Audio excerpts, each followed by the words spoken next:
Sejam bem-vindos a mais um vídeo aqui do Eu ao Quadrado, seu canal sobre engenharia e empreendedorismo. Hoje a gente vai falar muito sobre o vento, tá? Sobre as questões relativas ao vento. Eu vou passar alguns números que vão dar uma impressão, uma sensibilidade melhor para vocês que executam estruturas ou que têm interesse ou que fazem projeto. Então, qual a diferença de você executar uma estrutura no Nordeste e uma estrutura no Sul? Você pode repetir uma estrutura que se executa no Nordeste, que está projetada para o Nordeste.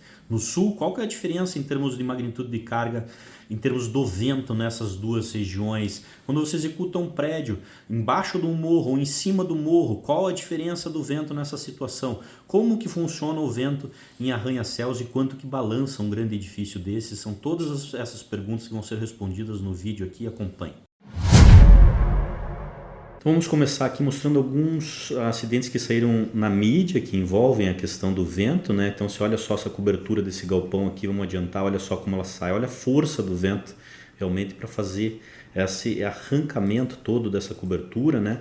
Aqui tem um famoso caso que ocorreu nos Estados Unidos da ponte Tacoma Bridge, né? Então houve todo uma repercussão mundial, né? Olha só o efeito do vento na estrutura, tá? Na ponte, isso entrou em ressonância. Aqui um outro galpão, olha só a força, a velocidade que o vento, com que o vento exerce, arrancando a porta e arrancando toda a cobertura, né? E aqui também um outro caso famoso lá em Camboriú, num edifício, onde o efeito do vento balançando, a estrutura balançando o prédio, gerava inclusive todo um alagamento de um apartamento aí de alto luxo, né? Então a piscina aqui, ó, transbordando, né? Um outro caso que ficou bem conhecido aí, me repercutiu, olha só a sala do apartamento toda molhada. Bom, então para a gente entender todos esses quesitos relacionados com o vento, tá? Não vou entrar no mérito específico das fórmulas, mas vejam só. A velocidade do vento, tá? Ela é calculada com base tem uma velocidade característica, tá? Que ela leva em consideração fatores topográficos, a rugosidade do terreno, as dimensões da edificação, a altura e fatores estatísticos, tá? Então, baseado numa velocidade básica do vento, que eu já vou mostrar para vocês, multiplicando por esses coeficientes, a gente obtém uma velocidade característica que entra ao quadrado na fórmula que transforma isso numa pressão dinâmica. Então vejam, a velocidade e esses fatores topográficos, dimensões da edificação, a questão da rugosidade e o fator estatístico tem um peso muito grande na fórmula. Onde que eu quero chegar? Basicamente é o seguinte, ó, a gente vê na mídia várias estruturas, essa é a primeira pergunta que nós vamos responder, né? Essas estruturas literalmente voando com o vento. Por que que isso ocorre? Então vejam que o vento, a gente calcula, aqui esse é o mapa das isopletas do vento, isso é constante na norma 6123 no Brasil. O vento, a velocidade básica varia de 30 metros por segundo até 45, 50 metros por segundo no Brasil. Isso significa 108 km por hora até 180 km por hora. Essa é a velocidade máxima média, tá?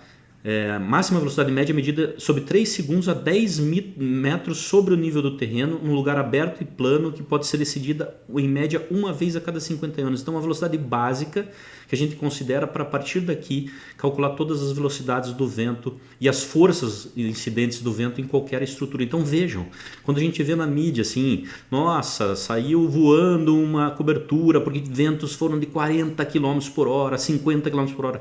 Não pode, tá? As estruturas todas são calculadas baseadas em velocidades de vento bastante altas. Então, para que seja um incidente efetivo, a velocidade do vento tem que exceder toda essa questão estatística em que está baseada a norma, tá? Então, assim, não pode voar a estrutura com ventos de 40, 50 km por hora, como a gente vê às vezes sendo noticiado, tá? Então, uma outra pergunta interessante, eu quero construir um edifício em São Paulo, eu estou construindo um edifício em Recife igual, posso pegar o mesmo projeto e executar em São Paulo?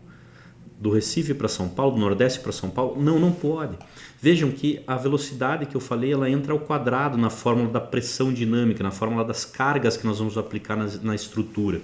E vejam pelo mapa das isopletas que São Paulo está numa região cuja velocidade, o V0 aqui, ó, é muito maior que Recife, tá? Muito maior que o Nordeste. Então, essa força devido ao vento aplicada numa estrutura em mesmas condições topográficas, tudo igual, só de mudar de região chega a ser 2,25 vezes a força de uma região para outra. Então, uma estrutura que é projetada, que é executada nas regiões sul, sudeste, por exemplo, aqui no Brasil, tem muito mais forças devido ao vento e, por conseguinte, é mais cara do que uma estrutura, mesma estrutura realizada no Nordeste. Não pode simplesmente repetir o projeto se ele foi calculado por uma velocidade de vento inferior, e aqui está o motivo. Tá? Outras perguntas que me fazem bastante para mim: qual a diferença do vento no edifício? Qual é a diferença do vento no edifício de 60 metros de altura, tá? Que está no topo do morro, em relação a ele estar aqui embaixo? Então, na norma também tem, olha aqui, ó, se eu executar um edifício aqui em relação ao topo do morro, também entra esse fator S1, ó, você vê que ele vai entrar ao quadrado nas fórmulas das pressões dinâmicas. Então, chega a ser 2,52 vezes maior a força devido ao vento num edifício construído nessas condições no topo do morro. Então, isso aqui serve para reflexão, né? Estou fazendo lá um prédio numa região ou na outra, que impacto que isso pode ter em termos de custo e em termos de dimensionamento estrutural. Bom, em edifícios muito altos, outras perguntas que a gente vê, né? Estamos falando muito aí, até eu falei mesmo em outro vídeo do Sena Tower, esses edifícios muito altos, que recurso que você pode usar para minimizar os efeitos do vento? Bom, primeiro que as normas, tá? Daí, dependendo de determinadas condições, só as normas e os métodos analíticos já não são mais suficientes. Você tem que pegar e, por exemplo, a tua estrutura num túnel de vento, que vai simular as condições topográficas e das vizinhanças do teu edifício de uma maneira bem mais menos imprecisa, tá? Para você obter daí parâmetros para calcular a tua estrutura. Aqui tem fotos de túneis de vento, tá? Em edifícios muito altos, então, a gente costuma usar isso, e aqui eu dou os créditos para os meus amigos da AeroSim. Também existem recursos hoje computacionais em CFD, Computational Fluid Dynamics, que simulam essa questão do vento atuando numa estrutura e toda a sua vizinhança também de uma maneira um pouco mais precisa do que só analítica. A analítica ela serve como um estudo complementar e mais rápido e aí do que o túnel de vento, ainda que tenham suas limitações específicas, tá? Mas estou mostrando para vocês que existe mais moderno aí nessa questão, tá? Então, os recursos que a gente usa em edifícios muito altos são, por exemplo, o formato do edifício conta muito, tá? Então, por exemplo, o Burj Al Arab, o Burj Khalifa, perdão, lá em Dubai, ele foi projetado todo com um formato para minimizar os efeitos do vento. Lá não tem amortecedores, tá? Ó, cantos arredondados, todos esses recursos aqui, ó, nesse edifício com um buraco, tudo isso aqui conta em edifícios muito altos para minimizar os efeitos do vento, diminuindo toda a deformação no topo do edifício. Lembrando que a deformação no topo de um edifício desse chega a ser de cerca de altura sobre 500, mais ou menos, tá? Então, num prédio de 500 metros de altura pode chegar a ser 1 metro. Você calcula também a aceleração dessa movimentação para não causar desconforto humano, e você controla isso no teu cálculo estrutural, tá? Quando você começa a ter edifícios muito altos, aí também tem às vezes que contar com amortecedores, como se nesse edifício de Taipei. Então o edifício ele se movimenta por um lado, e essa grande esfera aqui, ela tem aqui uma série de componentes que equilibram parcialmente esse movimento de uma forma de amortecimento desse movimento, tá?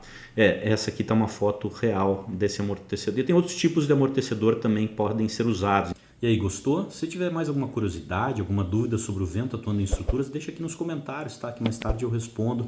E sigam lá, não esqueçam de dar o like aqui nesse vídeo, nos seguir no nosso canal, que vai ter muita coisa boa aí pra frente. Até a próxima.